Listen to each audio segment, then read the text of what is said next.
Mesdames et messieurs, princes et princesses du royaume de Sion, bonjour, bonsoir. Ici la reine Esther, reine du royaume de Sion. Je salue premièrement tous mes aiglons et mes aiglonnes derrière cette caméra. Ici, maman aigle. Ok. Je vais faire le contraire aujourd'hui. Ça veut dire que je vais faire une petite introduction et puis je vais rentrer directement dans mon sujet. Parce que c'est un sujet très très important, ok? Parce qu'il y a une espèce de désordre national. Je bénis Dieu parce que bientôt ça va terminer tout ça. Ce que je veux dire, c'est premièrement ceci. Ngai nabotibana mi balé en trois. Nabotiba Caïn, naba Abel. Ok? Tu comprends ce que ça veut dire? Dans mes Caïn et Abel, il y a trois catégories de personnes. Je vais les définir comme ceci. Ceux de cours généraux, cours techniques et cours professionnels. Et d'une fois, naba Caïn, naba Abel, naboti ba intellectuel. Naboti ba ta classe moyenne. Ça veut dire bato batanga un peu mingité, mais batanga ndeti bata cours technique. Et puis naboti ba professionnel. Professionnel, ça veut dire bato bazana bac plus peut-être 0. Faut comprendre dans le sens. Cela veut dire ceci. Chaque fois que je parle, ma manière de parler change en fonction de ce que je dois dire. Parce que je n'ai pas que des intellectuels en face de moi. J'ai aussi des gens en bassin, on a besoin de ça qui dialoguent. C'est ça, être leader. C'est pas parler seulement pour une catégorie de personnes. Faut comprendre. J'ai beaucoup de problèmes avec toi. Enfin, anyway. Donc c'est normal que je change sometime, ok?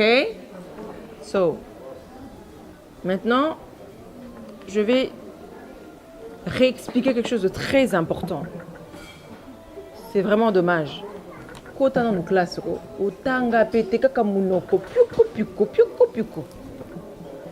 bref, je vais commencer en disant ceci. Mon langage sera très paradoxal. Définition de paradoxal. Association de deux faits. De deux idées contradictoires. Otangate, c'est pour ça que tu ne me comprends pas. Opinion, proposition contraire à la logique, au sens commun. Donc ça veut dire mon langage est paradoxal parce que me sanate. Et c'est le comoro yasika. Il y a un espèce de vertige. C'est ça être paradoxal. C'est ça paradoxe. Vous comprenez? Parce que ça n'a pas de problème. On va continuer. Donc, je continue en disant ceci. C'est-à-dire que tout ce que je veux dire va être pour toi comme... Ça va être pour toi synonymement paradoxal. C'est-à-dire ceci. Inattendu, invraisemblable, surprenant, anormal, bizarre, stupéfiant, absurde, aberrant, inconcevable, inimaginable, incompréhensible, singulier, no sense, contradictoire comme la parole de Dieu. Langage nanga et langage paradoxal. C'est tout à fait normal. Mais le coup, le tangate, on doit comprendre, quand je dis que mon langage est paradoxal, ça va être no sense pour soi, pour toi. C'est terrible. C'est vraiment terrible. Ok, j'y vais encore en disant ceci. Donc, je vais travailler dossier par dossier en donnant leurs conclusions et parfois, je vais parler d'une manière ultra codée et parfois, je vais parler d'une manière codée tout simplement ou bien je vais parler d'une manière simplifiée sans code. Donc, tout dépendra du danger et de la gravité du message que j'ai à donner, ok? Donc, je vais... Bible, les amis, le quoi GSM avec des mises à jour. Donc, il y a Romains 12, renouvellement d'intelligence. Parce que Bible, les amis, renouvellement d'intelligence. Pour y avoir tant quel verset il faut utiliser. C'est comme ton application. Par exemple, si tu as une application dans ma banque, il faut y avoir une nouvelle mise à jour. Sinon, tu peux fonctionner. Donc, il y a un dysfonctionnement cervical. I don't know if je peux dire comme ça. Oh, je continue. Donc, je vais rentrer directement dans mon sujet parce que c'est très important. Et ensuite, je vais aller dans le reste de mon sujet. Sujet nanga lelo ezali très important. C'est d'une manière, c'est d'une importance très capitale. Paul alobi boye. En un mot, koko c'est la Bible makambute yo. Otanga classe te kaka biloba loba. Okozwa Bible oyo obandi kote ya biloba loba na Bible po nini ozana bac plus 0 na mutu. Po yango Paul alobi na makambo kosambela koko c'est la kaka foi te.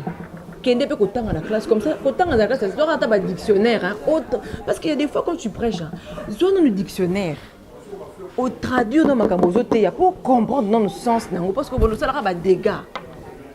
Vous comprendre. Bible donc pour la Bible baki ça faut vertu donc ba bonne manière. Na côté yango pe ça la pe na ba bonne manière. A to rectifier, ça ka muta ba mauvaise manière. Message nango est très important. Je vais aller. Ce message est un nom que vous connaissez de la politique, mais vous n'avez jamais compris le sens. Même ceux qui ont été à l'école, costume, cravate, bouille. Oh, non, bientôt bouille. Bah, comprenez rapidement ma rambo de baraté. En disant ceci. Définition. Dans la politique, il n'y a pas d'amis que des intérêts. Ça signifie quoi? Ce grand message. Donc ce grand cette phrase qu'on dit politique donc la politique mi et ça la raté car intérêt tant on le voit perroquet oyebi même pas ça veut dire quoi na jusqu'au menana expliquer ce ko yango on ko taka mbala mon sujet na ngai na bandi. Donc dans la politique il n'y a pas d'amis que des intérêts. Je vais donner la première explication dans le sens biblique selon la Bible. Galates 3, verset 28. Il n'y a plus ni juif, ni chrétien, ni grec.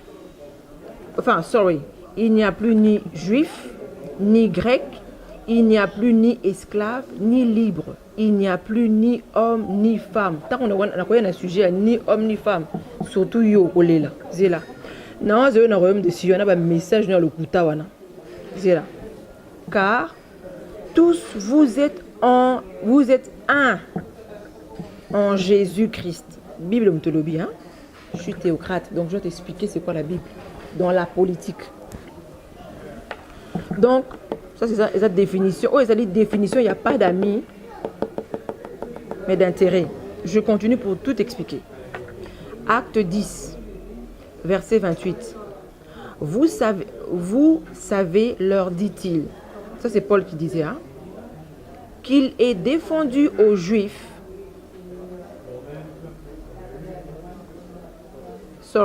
Je vais retourner ici. Attendez. Donc, verset 28.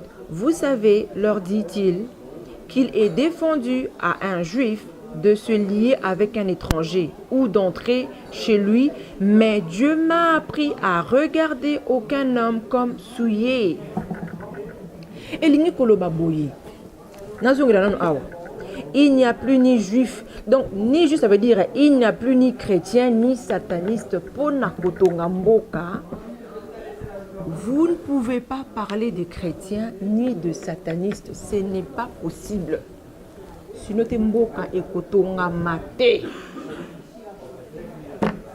Awa, Paul Azolobake, mais Dieu m'a appris à regarder aucun homme comme souillé et impur. Donc, yom to un message de division nationale. Tant haut et ça tant à diviser nation te ba païen koto ba chrétien, tant haut et tant à côté les mains. Prophétie à Kimbango et comme kokokisama. Photo zonga mboka toko tonga mboka na ba chrétien na ba païen. Oze ngaso na komi reine. Yo oze nzambité. Tokani. Nazo continuer. Alors Pierre, ouvrant la bouche, dit: en vérité, je reconnais que Dieu ne fait point exception de personne. Bandeko nangai. Pour les gars, moto soka komi chrétien, abandi makelele, choko. Pour nini yo so bongo motema makelele, komi ko tia batu panzi dikolo. Papa, obo a mama papa. Avant ça la paye le ka batu mususu. Moto soka makelele azate, oh soki bateki ngate batea kayo boya ka koyoka. yoka nga bien nzamba bande kote oboyaka koyoka tango ngongano ekokia koyoka oyoki siko likambi na bato babongo na motema te tanga bien Jean 10 et lobi boye il y a encore mes brebis hein, qui sont en dehors bakoya na ngonga ya nzambe bible ngo otanga ngo bien te à l'envers. Je continue en disant ceci. Donc alors donc Paul a dit, donc verset 34 de Acte 10 hein, alors Pierre ouvrant la bouche dit, en vérité je reconnais que Dieu ne fait point exception de personne, mais quand toute 35 quand toute nation, celui qui le craint et qui pratique la justice lui est agréable. Ah, comme on pratiquer justice, hein. Nzamba likolo lingi bako ba congolais ba sangana ba chrétien ba païen po batonga mboka na bango. Je continue. Colossiens 1 verset 15. Il est l'image du Dieu vivant. Non, il est l'image du Dieu vivant, Il est l'image du Dieu invisible. OK? Le premier-né de toutes les créations. Car en lui ont été créées toutes les choses qui sont dans les cieux et sur la terre. Na ba païen, na ba chrétien, Nzambe muta créé bango. Yo, fongola ma toïda très bien. Les invisibles et les visibles, ça veut dire bah, esprit, esprit zakatinanga, nanzoto nanga, Nzambe ka muta créé yango. Trône, dignité, domination, autorité. Tout a été créé par lui et pour lui. Enregistre bien ce moment aussi parce que quand je vais donner mes conclusions, tu vas bien comprendre. Nous avons créé des païens et des chrétiens. Mon kilo est à yoté pour décider d'un jugement et battre. Seigneur, fais-moi grâce. J'ai hâte d'arriver au pouvoir. Tu ne peux pas imaginer comment. Je continue. Je veux dire ceci.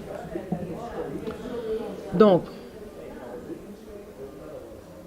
la Bible dit, verset 17, il est avec toutes, non, il est avant tout, avant toute chose, et toute chose subsiste en lui. Alors, je vais dire ceci. Définition de gourou. Ce terme peut prendre plusieurs définitions. Le dirigeant d'un groupe sectaire en esprit plus physique, maître spirituel, enseignant, maître à penser dans la religion. Et quand je prends la définition de gourou, le Saint-Esprit est le gourou des chrétiens. Les esprits mauvais sont les gourous des païens ou des non-croyants satanistes. Hein? Donc, gourou n'a différent. Création, ça gourou, différent. Il faut comprendre. Tout ça revient toujours par la politique, hein? Intérêt, pas amical. Je continue.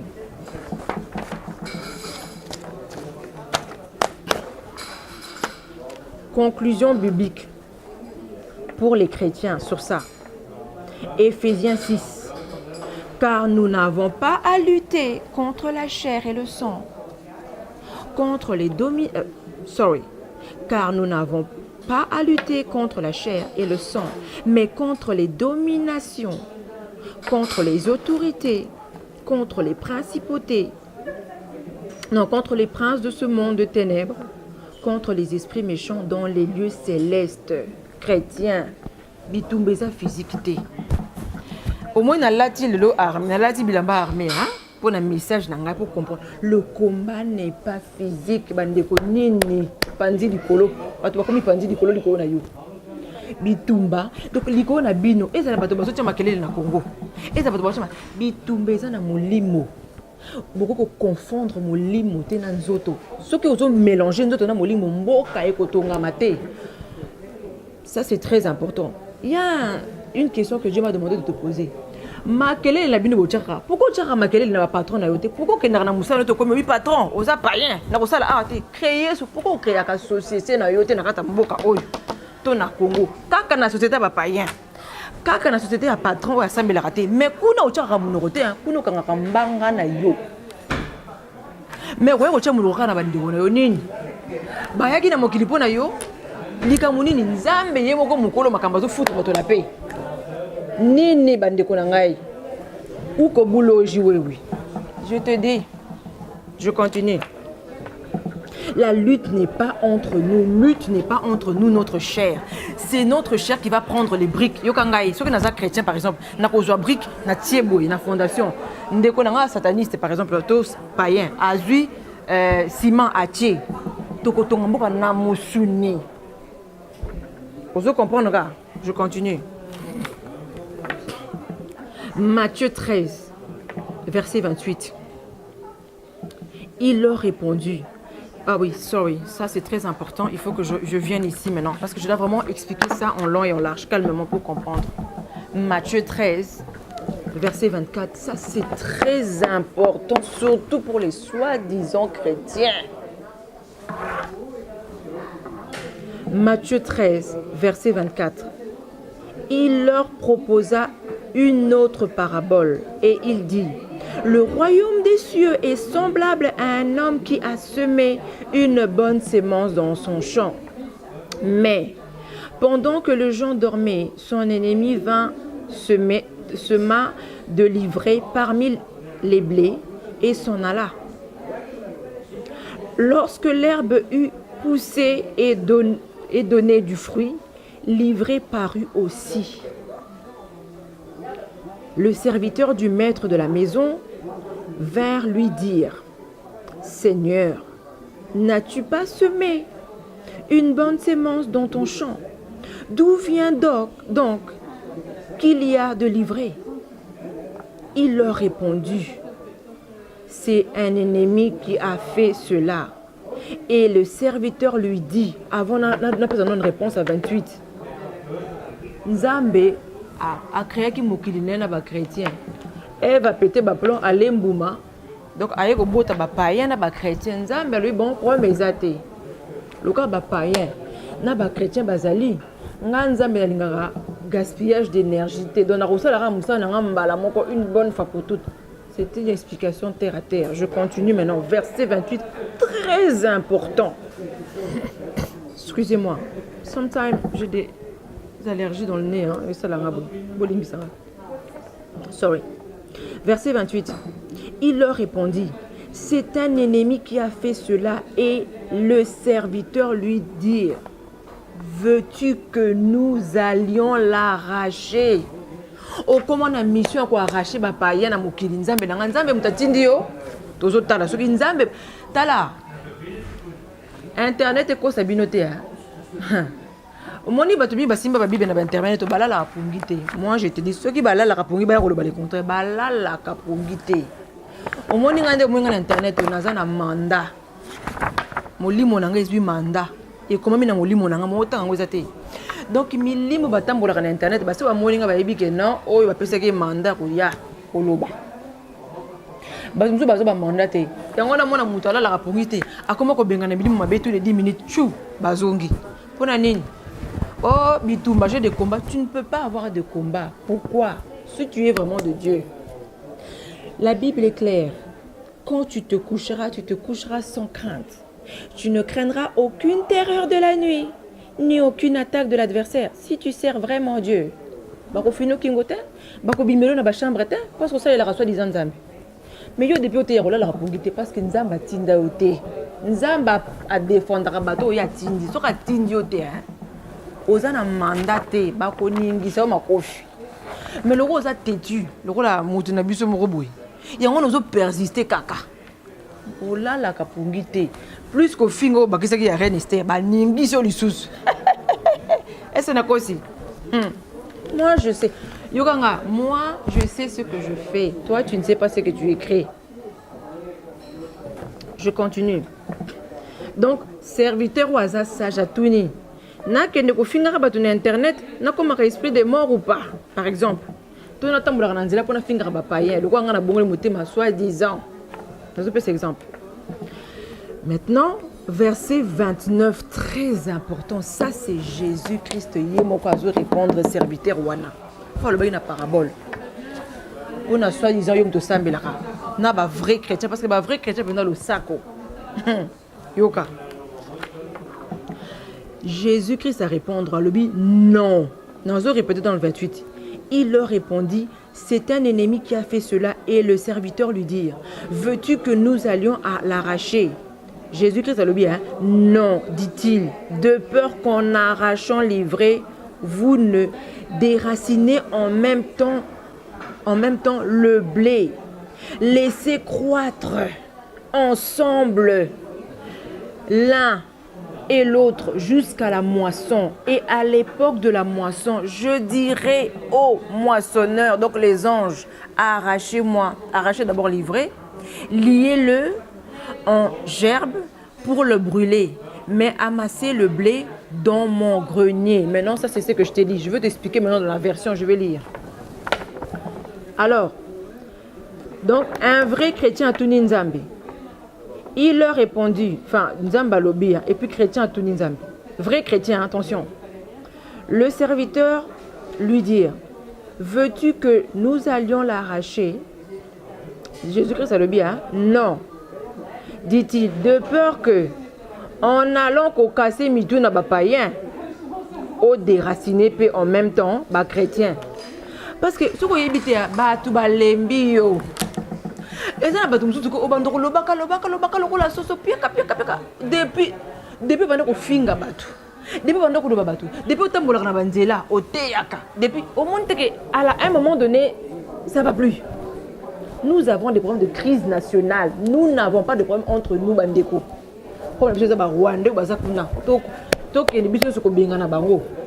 C'est pas entre nous. Why you don't understand? What's wrong with you? Hein? Je continue. Jésus-Christ a le bien, laissez croître ensemble les païens et les chrétiens jusqu'à ce que ngai moko Jésus-Christ na kozonga na mokili. Pour na kozoba païen sataniste entre guillemets. Ndetinga par exemple ndeboloba kenga na sataniste. Nzambe ye moko ko sukisa nga. Akokanga ngai bu akangi biso bibuke. Amemi biso na lifelu moto. Azui ba chrétien na ye solo ami bango na lola. Ça c'est un message national. Le temps de prêcher anti-païen, anti-chrétien, ce n'est plus le moment. Jésus-Christ a le bien à Tinda Yote. Parce que le moment où il dit nous chrétiens et païens va sangana together for our country. Ok? On n'a pas besoin d'entendre des messages qui vont nous inciter dans la division. Ce n'est pas ça le message maintenant. Jésus-Christ a le bien, ouais. Soko lingi ba païen te créer mo kino ba païen ba chrétien bandana no musala na yo et siko ça la pas ya patron païen bandana no ko bima musala et pas ba païen parce que au sala kana musala moko ba collègue nous ça ba sataniste bazana ba abomination kuno tshaka ka muno fongola ka mbanga na yo wana te polo ba n'importe quoi kuna mais kaka ko ya ko le kocha ba tout passe nini bande ko na ngai nini nazo continuer ça c'est très important parce que c'est des problèmes très sérieux. Maintenant, je continue. Matthieu 24. Car il se lèvera des faux Christ et des faux prophètes. Ils feront des grands prodiges. Ce que vous avez dit, c'est pas dit que vous avez dit. Ce qui est na komi reine, batu mususu boye baka nzamba tinda bangote. Donc, et des miracles au point de séduire, s'il était possible, même les élus. Voici, je vous annonce d'avance. Je pense que, voilà. Ça, je continue toujours. Donc, pour na kolobake, banimba lobaboike. Donc, ozomona ke mutu azui la bino ba message moko. Donc, yakotia bino division, non, ce n'est pas ça. Allô? Donc, au même dans mouvement moko boy. Donc, beaucoup mi kotala na aza païen, aza ndoki. Mais est-ce que ça peut être normal? Dans un moment où peut-être c'est normal. Hein? Ça, c'est pour les chrétiens. Ça, c'est un message pour les chrétiens. Et chrétiens, moment où ils ont moment que tala, les Israéliens, les satanistes, les chrétiens, ils ont bongo. Mokilo, dans Mokilo, on a depuis Eva Liambouma, chrétien, par exemple, peut-être, Okobo, ta chrétien, n'a païen. Au mato kita, entre guillemets. Ça se passe comme ça. Ton problème de chrétien, c'est pratique la parole de Dieu. Premier verset, il faut pratiquer. 1 Corinthiens 13, 1. Tant qu'on a nous bien comprendre. Je continue. Selon le monde, pour mes enfants, païens, non-croyants et entre guillemets satanistes. Définition politique relative à l'ordre. Donc, pour les chrétiens, je donne des versets bibliques. Ah, dans le sens, la dictionnaire explique qu'on est didacticienne, vous comprenez? Donc, politique. Définition de politique. Relatif à l'organisation et à l'exercice du pouvoir dans une société organisée. Ton pouvoir, par exemple, quoi, médecin, vous allez exercer pouvoir dans le domaine médical, politique. Comprendre maintenant, le point dans la conclusion, non. Politicien, personne active dans son engagement politique. Donc, dans son engagement politique, donc politicien, personne active dans son engagement politique. Et soyons tous des politiciens, ça veut dire oui. Ce qu'on a dans politique, donc politique, ça veut dire que Mboka, dans le royaume de Sion, tu as politicien, tu as politique, tu as politicien, dans le sens que personne active dans son engagement politique. Donc, que chacun, chrétien ou païen, s'engage pour la construction du pays. Pas s'engage avec des appareils détecteurs. Non, par exemple, je roi ngai. Tant que mon a dernier Benz na okumba boy na che musique nanga. Tala manzaka na ngande kezope. Otenga ko libika oyo suspect. Tant que na lekio na bonzambe okodimate. Donc tu ne peux pas. Je manque de mots. Je continue. J'espère qu'on me comprend, j'espère. Donc, tous les politiciens, chacun s'engage activement pour la construction du pays. Point. Donc, purement politique. Donc, maintenant, de continuité.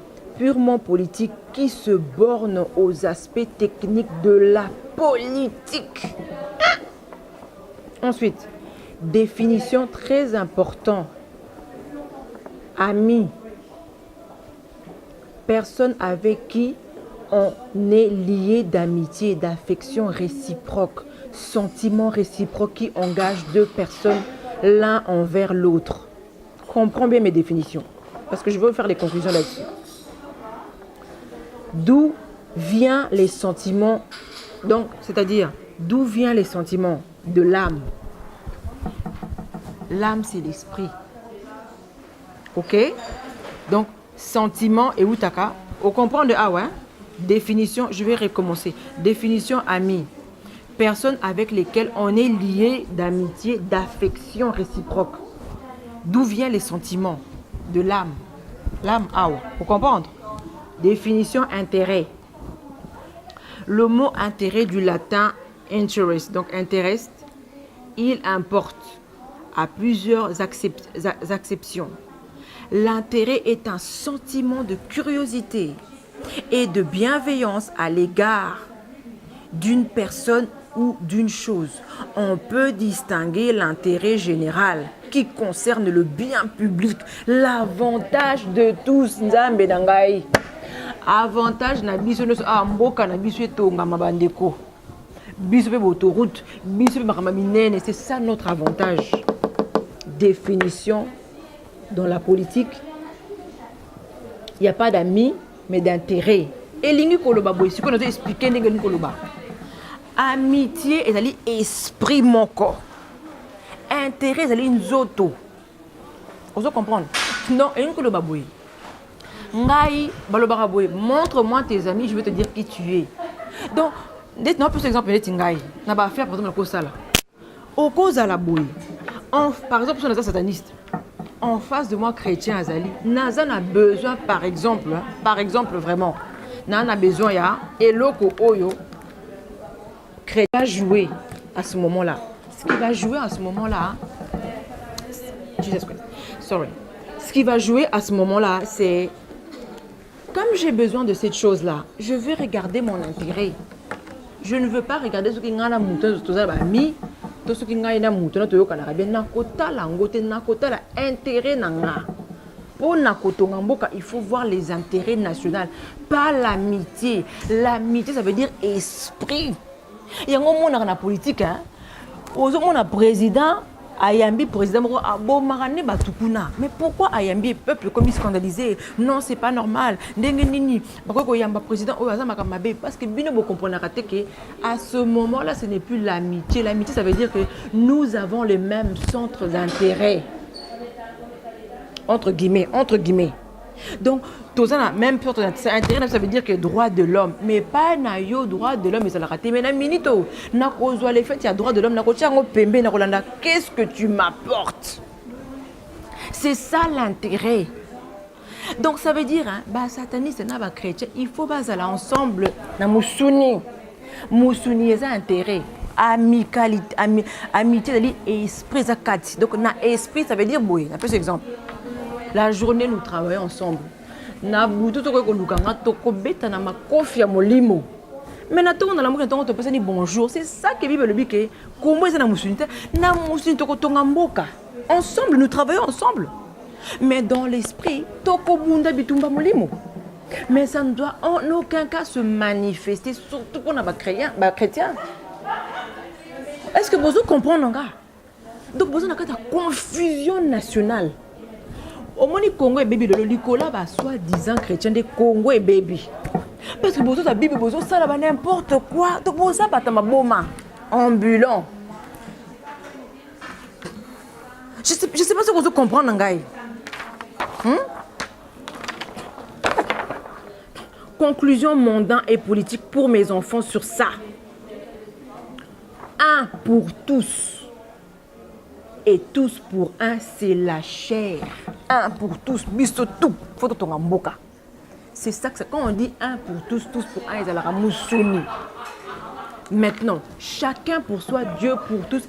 Et comme makamba molimo, chacun pour soi, Bible dit que salut est individuel.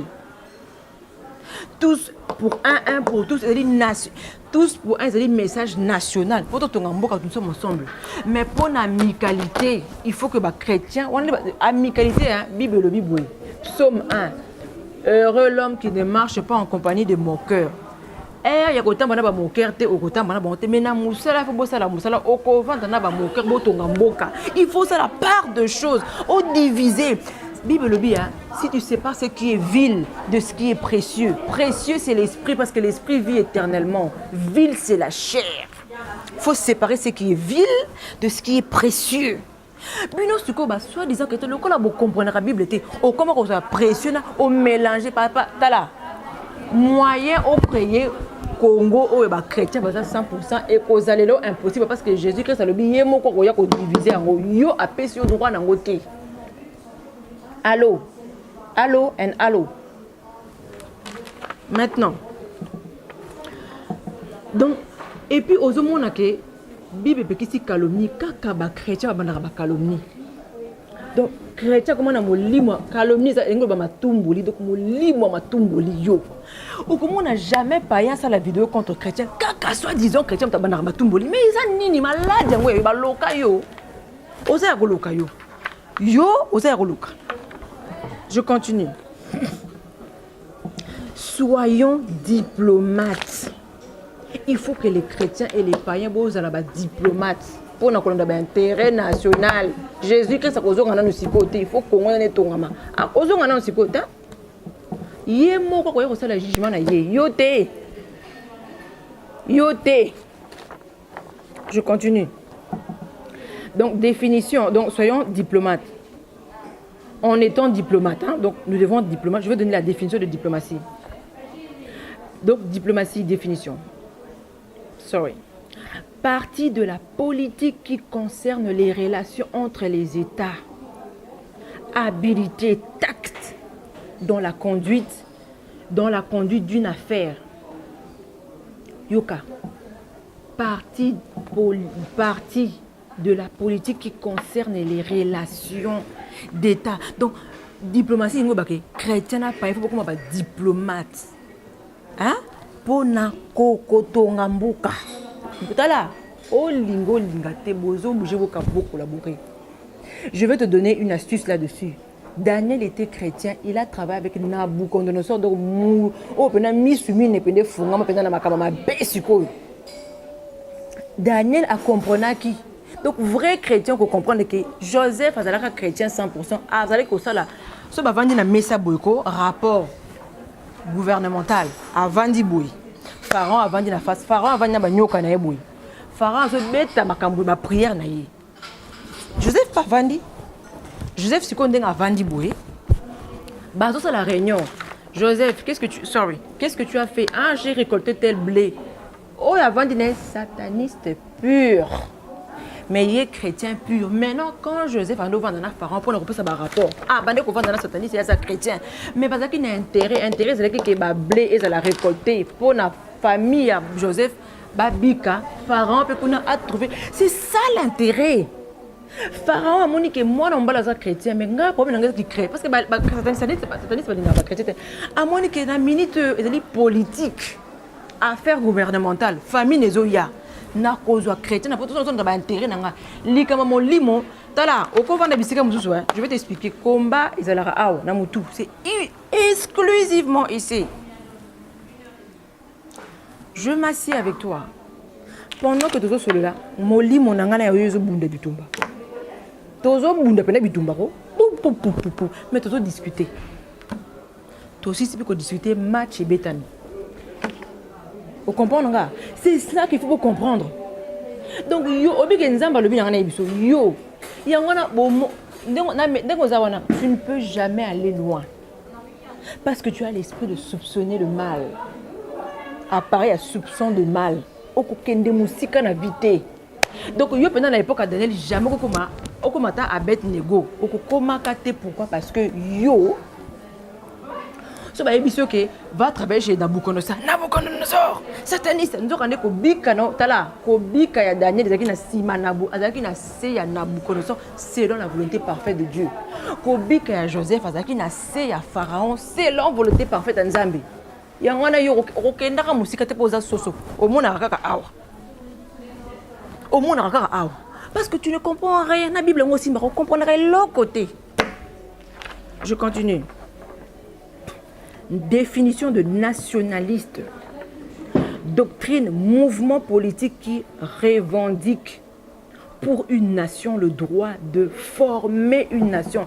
Nation et ses formats, naba Caïn, naba Abel. Jésus-Christ n'a dit à koya kolongola ba Caïn sur côté. Atanga sur na Caïn par exemple, à koya kolongola nga sur côté. Oyokinga a koya na ngonga na ye. Faire des concessions, c'est ça. Oringa, continuité, je continue. Exaltation du sentiment national. Attachement passionné à la nation. Patriotisme. Doctrine fondée sur les sentiments. Tout ça, le sentiment, intérêt, nation, nation, télémabou.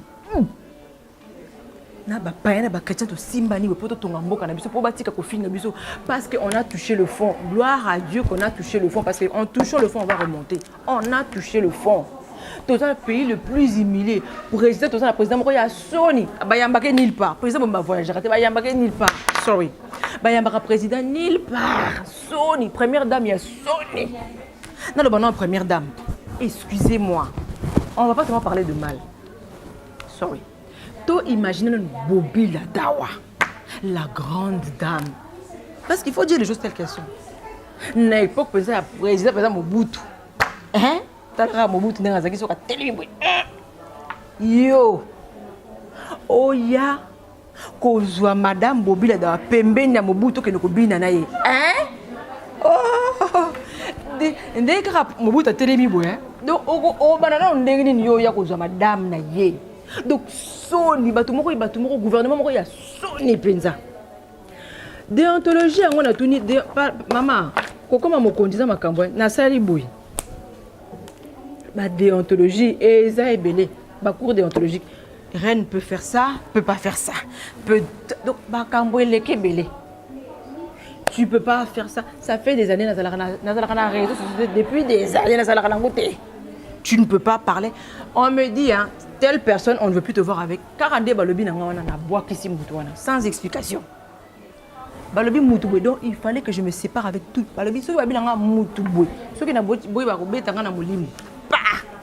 Et ça fait très mal. Hein?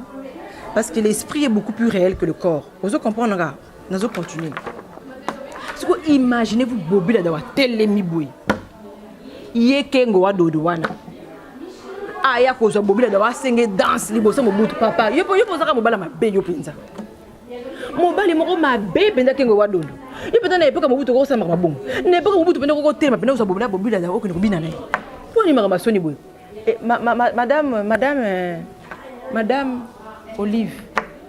Nzamba lobi rôle ya Esther ou échoué. Na ya Vachi ou échoué.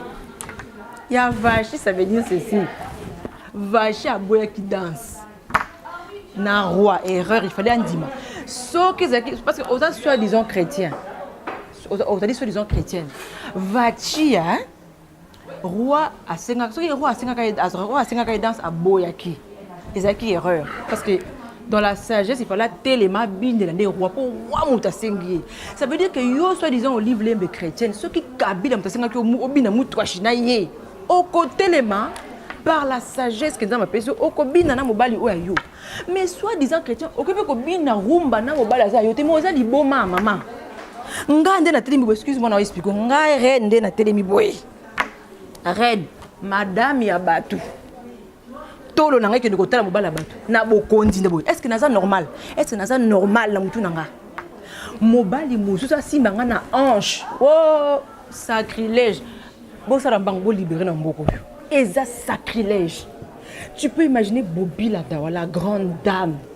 Moi, hein, je suis fascinée quand je regarde certains documentaires, je dis waouh.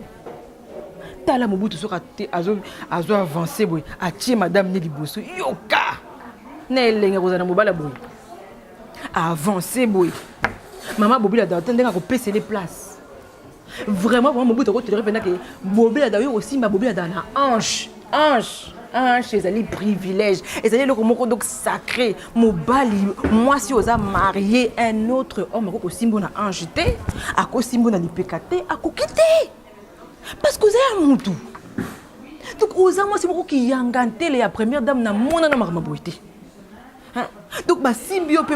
Donc Olive, eza son niveau shame. Donc son niveau national. Na bakuronga na apprendre à vivre na royauté entre guillemets. Donc Sony première dame ba simbi le rôle donc nandengo to tambola on dirait au outi na bar au outi na piste il y a 144 to il y a écume to il y a Dux to il y a Ouzous à l'époque to il y a n'habite ba boîte ni to bimet ba boîte belé hein donc ba simbio bona loketo allez na mobala on dirait bote ko lango masanga ozongi pe na kiti ovandi oza Sony ya nation bino peut être gouvernement moko ya Sony bosa biso Sony. On est tombé trop bas Kabila, trop bas. Maman. Makambo so pe na mutu pa yé pe na obino. Nga moi c'est nga première dame. Yango na lobi ki première dame ngo ya yo ba te ya ote ba enseignant te façon ko sala. Façon ko loba. Ba loba no te ke ba kambo première dame ko sala mo kambo ko sala te.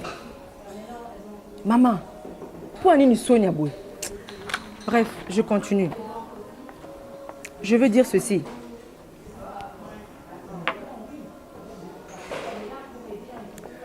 Conclusion de tout ça, en un mot. Nato lo baboui. Ba tout mosu to ye bayo. Soko ye karato yebi karo ye esprit de okoma esprit de mort national yo. Ba esprit de mort ba koma na Belgique, na Europe, na Afrique. Quand je dis Europe, hein, poto entre guillemets. Donc au comment esprit de mort il y a poto na ba collègue non ba esprit de mort il y a Afrique beaucoup so ka to mono to bika ke muto kufa nzambe na ngai donc yo ka so to mono to bika ke muto kufa au comment esprit de mort national to boyi yo au comment esprit de mort national yo jamais au koko lobali kambuke ba to peza ba yebi ke mbalo pena to ko sala surprise tonto ye ba déjà ke so yo ye hein to bi déjà ke akola kele ba to mabe akofinga batata modifier tane kana don ya kofinga Sony, Sony. Donc, boza ba Sony national bino. Hein? Oh, kuna ka kola kala batu mabe, ya kokufa. yo beka ah ma donc la kala ka bato ma donc bi on a rare ma bato kufa kabila ko kufa te ka bato ba kufa moto fa kufa weza kabila congolais ngande na za ko ren na yebisi bino na sina kangi mutu mwana nga moko ko kufa za te bana na ngai ba mona bikamo nzambe comme ça etinda bon va changer.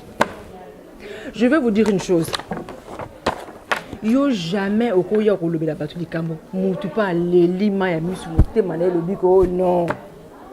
J'étais en train de travailler dernièrement. Comme d'habitude, on travaille beaucoup. Parce que tu dois savoir une chose, il n'y a pas qu'une constitution. Il y a des ordonnances et des prescriptions royales. Donc, tout passe. Dans tout ça, qu'est-ce que je veux dire par là? Donc, na bando travail, na lundi, mutu moko boy. À ça, les témoignages de reconnaissance. Ce na ko sinza maman na lelima ya misu. Nathalie témoignage na leli témoignage à reconnaissance. Natuni bato basala ko kamabe. Bato yebaka na mokili basala ko kamabe. Kaka mabe bandeko Bible le bi clair. Bolingo couvre une multitude de fautes. Bato na basala ko kamabe. Ndoke mobali, ndoke mwasi. Olandi témoignage à mutu, à témoigner reconnaissance. Na lobi na motema na lobi soki nga naza motema mabe bible lobi ke motema mutu sanduku na leli e bo nzamba likolo. Ça veut dire que soki mutu asala ki arrêt de mort pour na mutu témoignage kaka ya mutu wana et leli singa irene na bino il faut pas leli sanzambe mbala moko. C'est ça que Dieu dit hein? Dieu dit que je cherche quelqu'un pour se mettre à la brèche, pas pour prophétiser la mort. Nzamba zo luka mutu à la brèche pour na soki oloti kufa oloba ekokoma te. Ce que l'on dit kufa oloba ke muta ko kufa te mais yo ce que l'on dit ka kufa na yo ko confirmer o ko suka ngande na telemi bu muta kufa so zate na yebisi yo bino bandoki national ba prophète de Baal nzamba le ba so luka mutu o soki kufa ye o bondela ka ke bato ba kufa te ngana za bezo bato ba kufa te il faut mo ndenge mboke changer tala na ba chrétien na ba païen biso to souffrir biso tout ça humilié tout ça na ba président ba konzi moko te ba ko représenter biso ba konzi biso bazali incohérent au moins na konzi moko tout ça la émission na ba mindele donc azo ba makambo incohérent donc makambo to on tourne zo ma ça bien te qu'est-ce qui ne va pas? Je continue. Marc 3 verset 24. Si un royaume est divisé contre lui-même, ce royaume ne peut subsister. Et si une maison est divisée contre elle-même, cette maison ne peut subsister. Sorry. Éphésiens 4. Un seul Dieu. Bien. Éphésiens 4, 6. Un seul Dieu et Père de tous, qui est au-dessus de tout et parmi tout. Nzambe m'a créé ba païen. Nzambe m'a créé ba chrétien, c'est Dieu. Yote, tika ba tout tranquille, fous les gens la paix. Maintenant, la surprise dans tout ça, dans tout ce que j'ai dit, que la lutte n'est pas dans la chair. La lutte est dans l'esprit. Lutte est dans mon sunité. Lutte est dans mon limo. Tika ba message ko diviser ba tika. Sataniste na chrétien, il faut to ba brique to tonga bito ko tonga papa. Tous les pays dans le monde sont compris des satanistes et des chrétiens et za la rabongo. Et changer o changer de yo ko créer mo kilimo ko to changer. Bible le Bible, parce que je vais peut-être rentrer dans ce dossier ou peut-être pas. Mais avant de te dire qu'est-ce que la surprise. Bible le Bible. Or, Galates 5, verset 19. Or, les œuvres de la chair sont manifestes. Tala, moutata ko sibi na chrétien ba œuvre na yezo témoigner kaza na chrétien te ko finga. Œuvre de la chair. Ko menacer batou, œuvre de la chair. Ko glaka batou ma kofi. Ah, j'aime bien ça. Je vais te lire un verset. Voici ce que la Bible dit. Proverbe 18, verset 6. Les lèvres de l'insensé, ça veut dire mbeboya zoba ya mutu, par exemple à tangate ou bien kiwi na ezali 0 ou bien ça na bac plus 0. Ndenge Paul alobi ka ko c'est la ranzame makambo. Hein?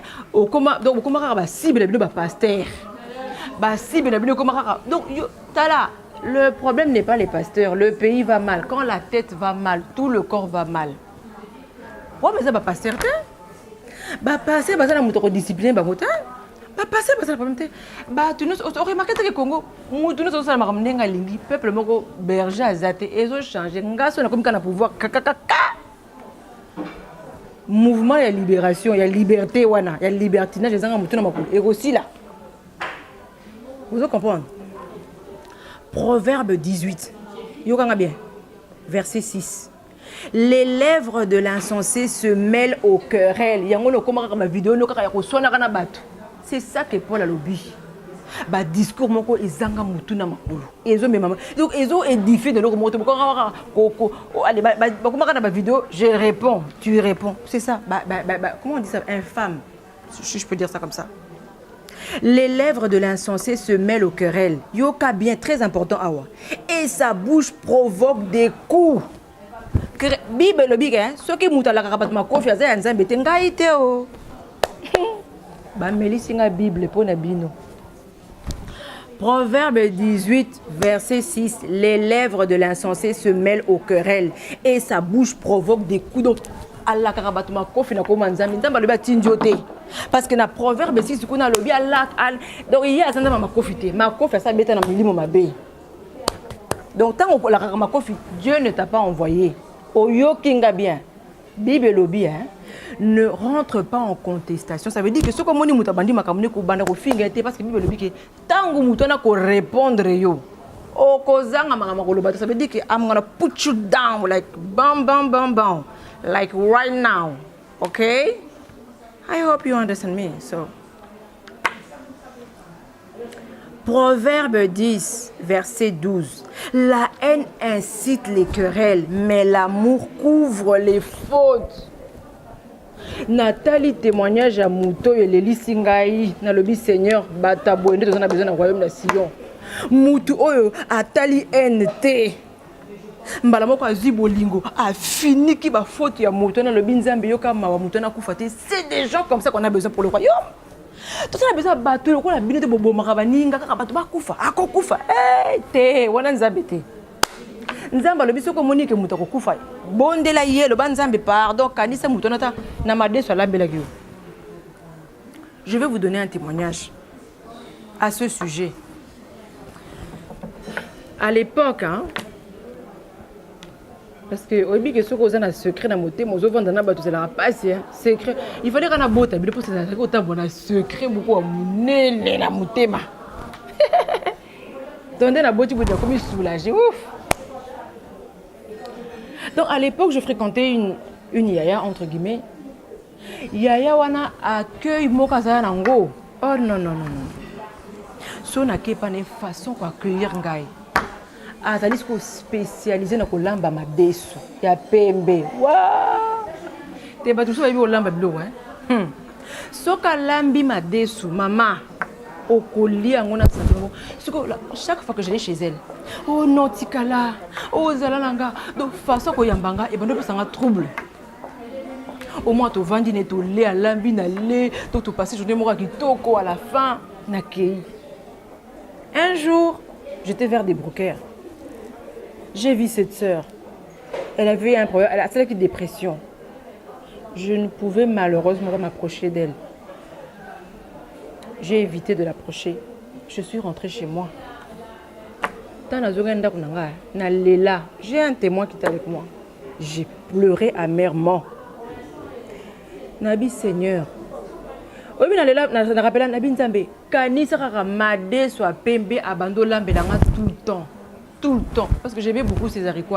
Nabi Seigneur, souviens-toi de cette femme, de ce qu'elle a fait pour moi. Souviens-toi, Seigneur, je t'en supplie, souviens-toi. Nalela, amèrement, j'avais trop mal au cœur. Non, Dieu est bon. Papa, maman, papa, ya oyo fingaka nzamba ibongo lekayo. Je vais lire quelque chose de très important avant d'assister à ce témoignage d'Angaï. Proverbe 24. Verset 17. Ne te réjouis pas de la chute de ton ennemi et que ton cœur ne soit pas dans l'allégresse quand il chancelle, de peur que l'Éternel, de peur que l'Éternel ne le voie et que cela lui déplaît et qu'il ne détourne de lui sa colère. Nzamba lobi ko sepelaka mingi ko fingaka ba payente ko sepelaka mingi ba mabe ya batute akufi akufi na lobaki yango ndoki. Nzamba lobi soko tosala bo nzambe quand tu agis comme ça Dieu motema nzambe nzamba lobi clair verset 18 24 proverbe 24 verset 18 nzamba lobi quand tu agis comme ça Dieu le cœur de Dieu est déplaisakaye parce que vous allez ka diampe ba munene. Nzamba yokela ko mawa la Bible dit je use de patience afin de vous amener à la repentance. Nzamba usa de patience pour yo bongo la motema azaka les mêmes Dieu ba lobi ka changera te. Ni ombre de variation, ni ombre de changement. S'il n'a pas changé pour toi, il ne changera pas pour lui aussi à cause de la paix pas bon la motema. Je continue de témoignages. J'en ai 2. Donc, au comprendre, donc ayelinga bonne nouvelle. Moi na moi so na mona kazaki na problème. Dikola ma desu na ye. Nzamba yoka prière na ngai. Bato mokili basala yoka mabe. Tu n'as aucun bon témoignage. Verset le dit que l'amour couvre une multitude de fautes. Surtout yo, tu sais que dit ce tambola na ba message. Tolingi mélange te créer mokili na yo, ce qui nga nazarene mélange. Et kozala na ba chrétien, na ba païen na ko sangisa bino d'une manière imposée par moi. Reine suprême avec l'autorité souveraine. Ce que je dis, c'est ce qui sera fait. Bah chrétien na païen boko sangana obligatoirement boko sangana na musuni. Quand ta marama molimo boko beta na makofi na molimo. Ça veut dire que ceux qui ne doivent pas na butu, yo peut tellement na butu beta makofi. Vous comprenez? Mais na tongo sokoli mai ozoki musala na ndoki na bosali musala bosali entre guillemets bosali musala bo fournir musala na nation na butu bitumba. C'est ça que ça veut dire. Butu makofi ya molimo. Moi construction mboka. Oyokinga tu peux mélange nanko mélange ko salama to ko tala yo créer ya yo monde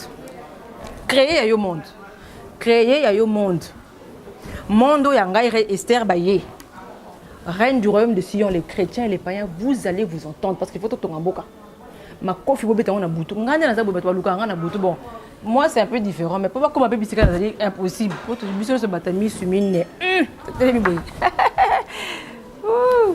So, faut même ça molimo to ko souffrir dans mon kilo. Vous comprenez? Bon, moi c'est par rapport à mes fonctions. Vous comprenez hein? Bref, ce qu'on a continué pour expliquer au boy. Nous continuons en disant ceci. Donc, pour comprendre un témoignage nangai wana na expliquer ya mutu wana.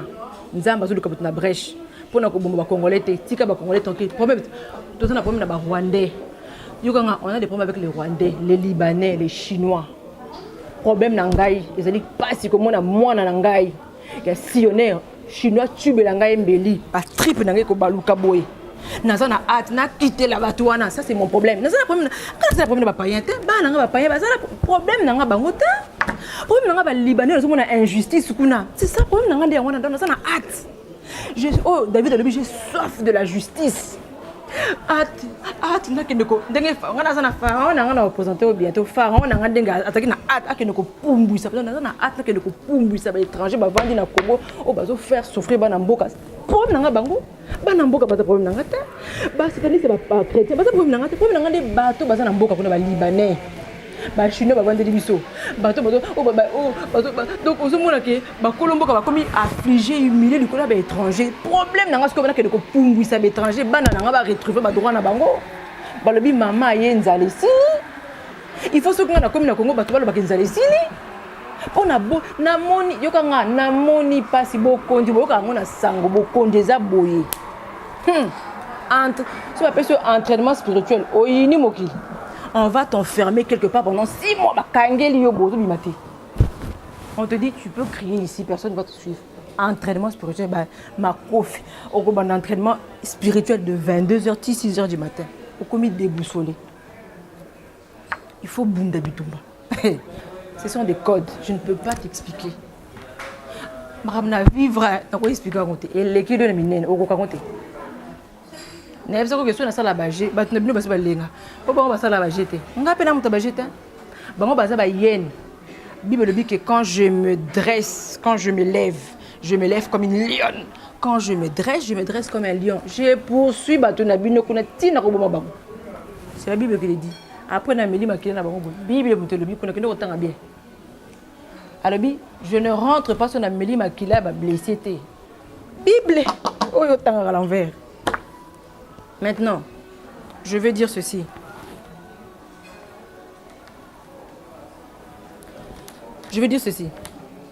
Les faux chrétiens amènent des messages de division dans la nation. Bah, faux chrétiens. Moli mon abon ko diviser biso, to boyi division, to boyang. Okinga na kebisio. Ba généraux na nga bazo kanela bino.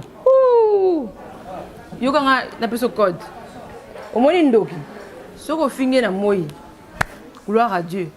Na buto ko lobano lala pongi totala yo. Eza code munene. Ba généraux na balobi.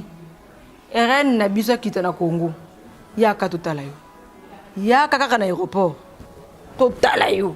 Donc ba tutu ba kozonga. Pour comprendre. Maintenant, donc les faux chrétiens amènent des messages de division dans la nation. Des haines envers ceux qui ne prient pas. Donc ceux qui ne prient pas, donc faux chrétien va un message, il y a haine, il y a division entre bisous. Le bon homme chinois, va d'abord un peu culture générale, ça on a recherche. Mboka Congo et banda wapi et wuta wapi qui était Kimbangu tala Kimbangu grand prophète des nations Kimbangu azali Abraham et ba congolais pour nani Abraham a monaki nzamba yebiseke ke ba na ba kokende 400 ans d'esclavagisme mais pour na kobimisa bango ba kozonga na mboka na kopesa bango mboka na kozongisa bango na mboka oyo. Abraham, Dieu l'avait dit, tes enfants quitteront Canaan, vont aller en Égypte, d'Égypte 400 ans après je vais les ramener à Canaan. Dieu a dit à Kimbangu, banana yo, bakokende na diaspora, après bakozonga. J'ai reçu la mission de vous ramener au Congo. Je suis la seule qui a amené les messages de retour au Congo. Batu msu bakomi ko lukela bino makambo aw. Tala o mboka batu. Na mboka batu yoko créer le susu comme na mboka batu. Moi on a confusion. C'est un code. Na continuité. Hein? Donc ngonga ezali ndeto zonga. Gouvernement na ngai mutu moko ya atanga na Congo akosala na gouvernement na ngate.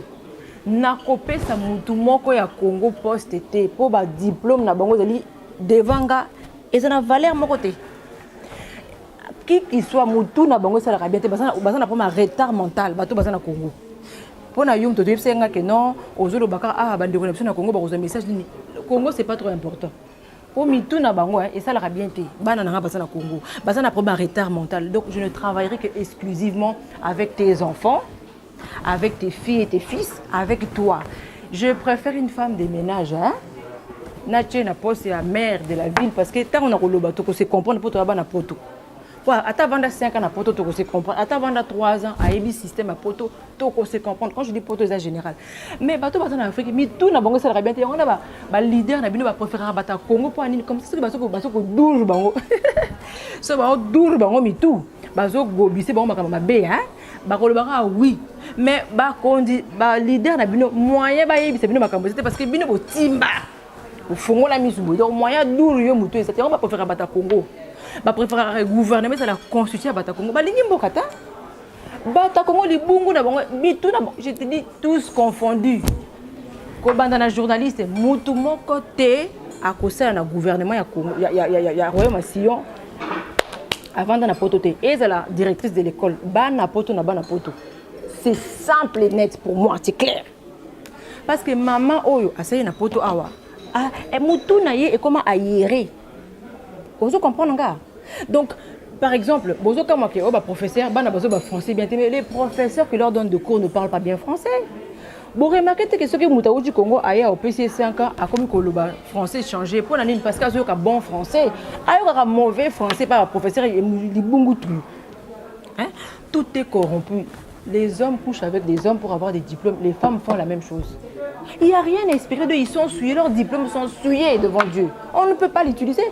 Yo, au sali boye. Pose ta formation, il y a femme de ménage. Au nyo comité de mon passe. Baninga bazu ba 70, ba sur 50. Maman, au moins 50 na yo vrai. Au moins diplôme na yo vrai. Donc on a préféré diplôme avec femme de ménage hein. Au sala na poste. Je vais parler d'effectifs. Au Congo, Ezali par exemple, il y a par exemple 10 000 personnes. Nous la diaspora, nous sommes 7 000. Toute la diaspora dans le monde entier, nous sommes 7 000. Diaspora a na poto entre guillemets au la poto pure batangi pendant la poto na lobby même femme de ménage parce que tout égal à construire une maison ce que na niveau wana edungu babu 7000 na 10000 ce que tu dois couvrir effectif tu couvrir boy nous aurons un manquement de 3000 donc ça veut dire que tous ceux qui viennent de la diaspora auront de postes là-bas. Je vais vous dire une chose. La dernière fois je parlais avec la police, dernièrement on discutait de quelque chose. N'est-ce pas on discutait avec eux, on rigolait. N'est-ce pas comme ça, nous, tu vas poste na binoté maman, tika kolela. Baling ko pesa musala ya gérant était kende kanga bana ko kanga bisaka na yo okoko ma gérant na mboka na c'est normal maman. Nga pende na za boto na sa bimisi manzaka boy. Na kondimate chinois ya ko gérer akoma gérant na yo na kondimate na ko lingane yonde mwana na ngai. C'est logique. Ce qui na boti ba na nga na ko lingane mwana na nga na adondo na poste. C'est logique. Ba poste ozoluka okozwa ngona Congo awata awo yaki kotanga kimbanga lobi awo yaki kotanga ozo ba formation soko silisi formation okokende ko exercer ngona mboka na yo o osaka na souci o présentera journal to sala oko sala neso na mboka na yo. Je te dis que effectif et kozala donc na yebite sono ba clair parce que anglais la ngapeso il faut na même makambo juste na français comme mon boulot. Donc il faut tout couvrir Mankouana. Donc tout le monde de la diaspora, beaucoup de poste pour travailler. Oh, tu as directeur, oh, on a directeur. Il y a menuiserie. Oh, comment directeur et menuiserie kuna. Oh, on a un patron. Il y a un mécanicien. Quand c'est patron, un mécanicien, il y a une formation mécanique. Ah, il y a un diriger une usine mécanique. Pour ce monde a pas ça. Donc pour ça la vision té banana. Vision et ça bozo mona poto et ça ya batu bozo nga kokoma ba poste bozo luka bozo mona mboka na bino awate. Moi mon esprit est déjà au Congo. Yo la mukaka Kabila et on a après Kabila you gotta be lost. Without Kabila you are nothing. O la mukaka Kabila il y a des gens hein biso to la mukaka Kabila té. To la mukaka Sion to la Sion.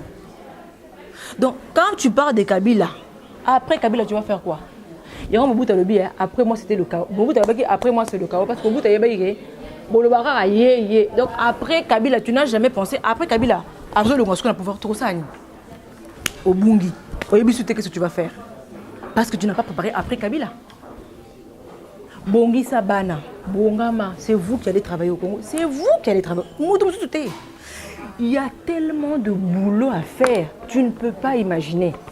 Ce qu'il faut, ça là-bas, usine, par exemple, il y a cordonnerie, 10. J'aurai que 7 cordonniers, donc il me manquera 3 cordonniers. Ça veut dire qu'il faudra que vous formez, on peut couvrir effectif. Il faut comprendre un peu. Si tu as envie, poste, et ça, il n'y a plus de place pour Esther, mais il y a encore de la place pour Mardoché. Mardoché, ma place est belle pour Mardoché. Ton raison en beau cannabiso. Qui que tu sois, notre pays est une maison. Même un complexe.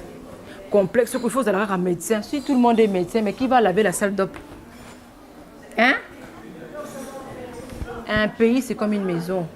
Les maçons sont valables, sont importants. Ingénieur a quoi comme plan? Attends, si c'est comme plan. Nana kotonganda ba maçon, nana kotia électricité, ba électricien, nana kotia ba plafond, ba plafonneur, nana kotia ba carrelage, nana kotia vinyle. On voit que tout le monde est important. Mais demain, si on va créer des hôtels, mais c'est toi qui as fait les formations. Yo, mon total ba formation. Il y a femme de ménage, yo ne ko former ba tukuna. Au monde de on attend qu'on sait un hôtel au mona. Par exemple, patron on a ça don de la bino, yo ndoko don de la bande de kono menandenga bien. Yo ndoko za la patron là type na bozo pesa ba ordre ba sokola ka boy batanda ka mbetu boy ba sala ka boy donc tout est important tout Bah, mon boutiste, c'est pas un complexe. Bah, même bien un complexe que lui, notre bolini va poser minene. Dieu, ce n'est pas comme ça. Dieu, tout le monde est important. Donc, aux cordonniers, aux fleuristes, on a besoin de toi parce que tant que tu es roi et moi, on a une surprise. Au fond, les portes, il y a des bouquets à fleurs. Quand si yo te mouton, il y a coca à fleurs. On tourne à bout tout travail a de la valeur. On vous a mal enseigné. On vous a appris à considérer les médecins, à considérer ceux qui ont étudié. Tala, qui médecin, il y a aussi qui médecin. Il faut qu'on ait un rendez-vous secrétaire. Vous comprenez?